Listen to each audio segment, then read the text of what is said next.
Okay,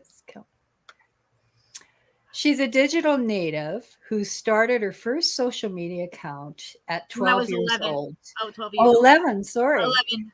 6 years later, Amanda Penny has found her niche in podcasting with her show Amanda's World.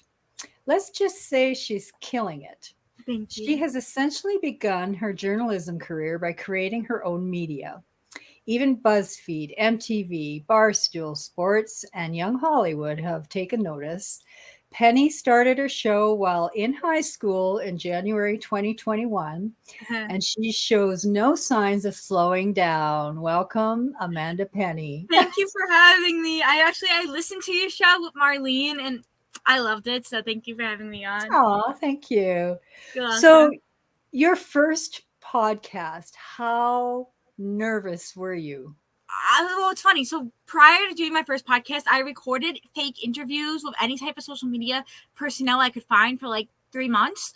And my first actual episode, I didn't want to drop an episode that day, but I found out I was on Apple Podcasting. So I was like, I have to drop an episode that night. Was doing an interview, was nervous as could be, but like absolutely killed it. It had like 100 views for my first episode. So like I knew that podcasting was going to be my thing right there and then, and I kept it going, and now we're at 10,000.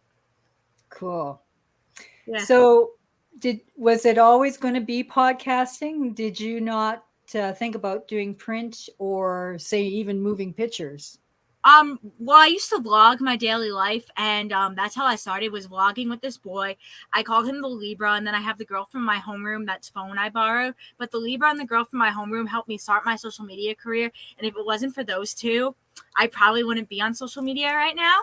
So they taught me, like the girl from my homeroom showed me how to Instagram vlog off a phone, and at the time I didn't have a cell phone, so I used her phone to Instagram vlog. And then the Libra knew all things like management techniques, like, you know, everything you need to know to manage an account and used to manage my accounts. The girl from my homeroom I still talk to, and she's amazing. Till this day, we keep in touch, and I always talk to her, and I'm like, girl, like, look what you helped me do. The Libra, on the other hand, has not spoken to me since I've started the podcast. He has given me the cold shoulder and has not spoken to me. Well, that's not the reason we're not talking, but I know he's mad at me for starting a podcast because I don't give him any credit, and he gets really, really mad where he should have his credit, and I've never given him credit because we ended on really bad terms.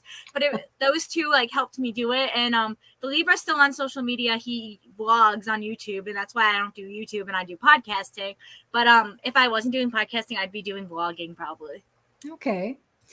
So you come from what seems like a pretty small town. So do people in your town think you're weird for podcasting? No, I have a very big support system from my town. A very big support system. I'm actually in one of the biggest towns in my district is my town. I have over 5,000, almost 2,000 kids in my high school that are in my grade. I have one of the biggest graduating classes in a really long time, and everybody in my town knows who I am. I had an article drop on me, and from there, everybody knew who I was. So they're mostly supportive. There are some mothers who are not fans of this and think I should be doing something else, but my school is my biggest support system. The opportunities they've given me and the things that I've gotten to do is amazing. So, but I do run this completely out of my house. I borrow my school studio without permission. I was going to ask you what kind of technical challenges have you experienced? Trying to get into the studio at school and being locked out of it because the production teacher forgot that I was using it. I've been locked out of it twice. I've actually had to go get the keys from the art department. I've done that a couple times because he locks me out of it, forgetting that I'm going to go in it. So that's the biggest challenge I face, is trying to get in it when I'm locked out of it, because then I spend like a half a period trying to get in the studio. Oh, like boy. One time I tried breaking open the door. I took a bobby pin and tried to break open the door so that I didn't have to go annoy the art department, but that didn't work and I had to go to the art department. But that's like the hardest challenge, is that, or trying to do a mic test is the hardest on the equipment at school, because I'm recording with kids in my school district and they don't know no offense to them, they don't know what they're doing. So I have to teach them how to adjust the mics. Is the hardest, probably. Has anybody else in your family been a creative or a journalist? My mom works in communicate. Well, I got a social worker degree and is a social worker. And then my grandma was an artist. Is an artist. She isn't anymore, but she used to paint and do stuff. And then no, just me. My dad was a nurse. He doesn't work anymore, but was a nurse. And then my brother wants to go to school to be a lawyer. Oh wow! So you are like the only creative, and well, you paint. The painting is creative. Well, my grandma used to paint, and then she used to journal stuff in a journal. Okay. So yeah, but I'm the first in my family to actually do something like this, and I'll tell you, it's been something else with my family. So where do you think you found that hunger to create? I don't shut up. All I do is talk. I take it as a compliment when someone tells me to shut up. I'm like, you really think I'm that talkative?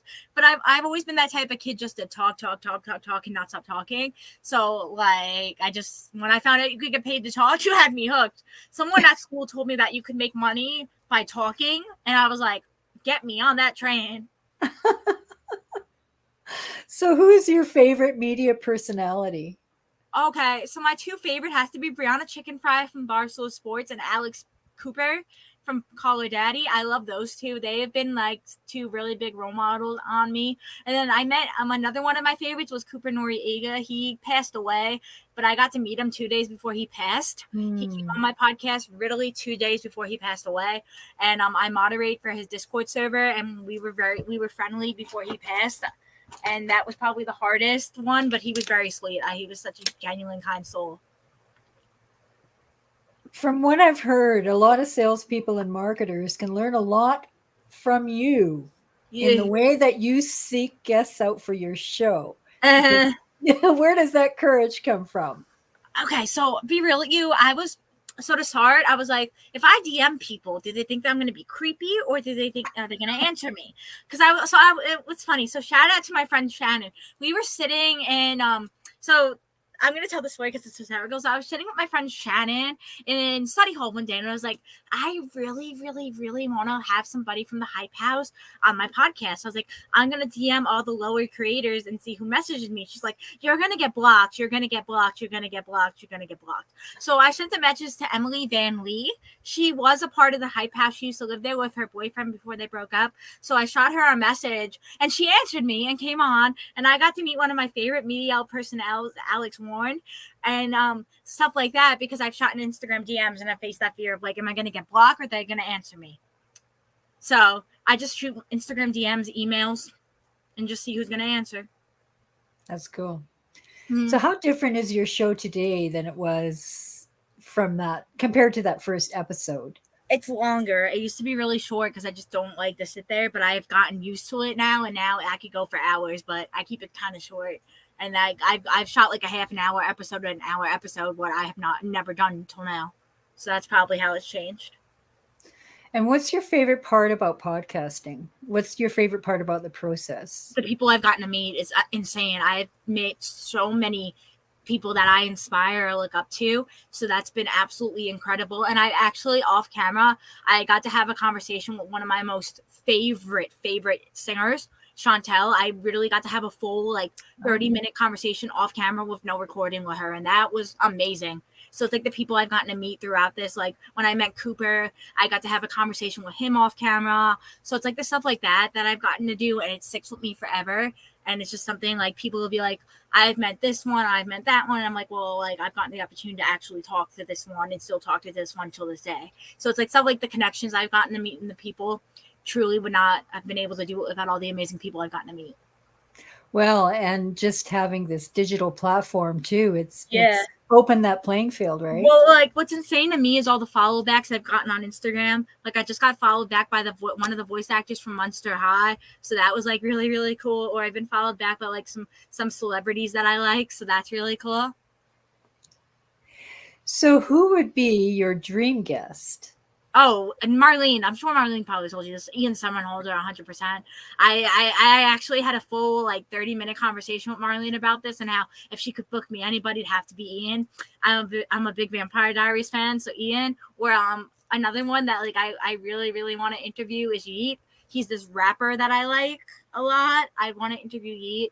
And then I also, and I tell my mom this just to get her mad, I want to interview Kanye West. I really want to interview Kanye West and talk to him about Yeezys, or Elon Musk to learn more about the Tesla. Those are like my top ones.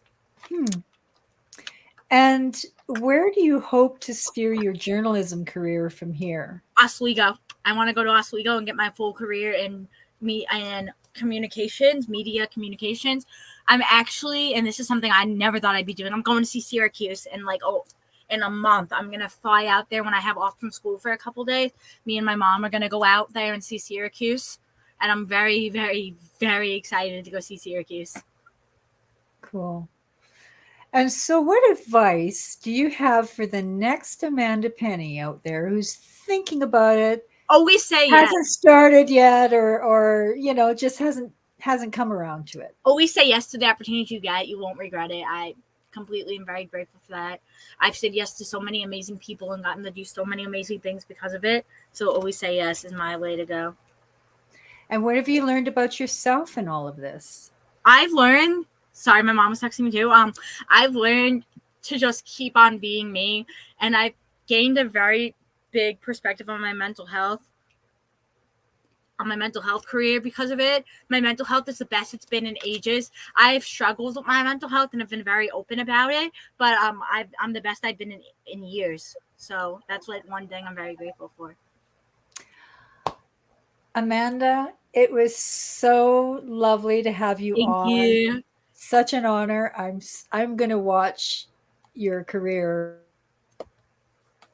Thank you. with great. Thank you so much for coming on the show. Thank you.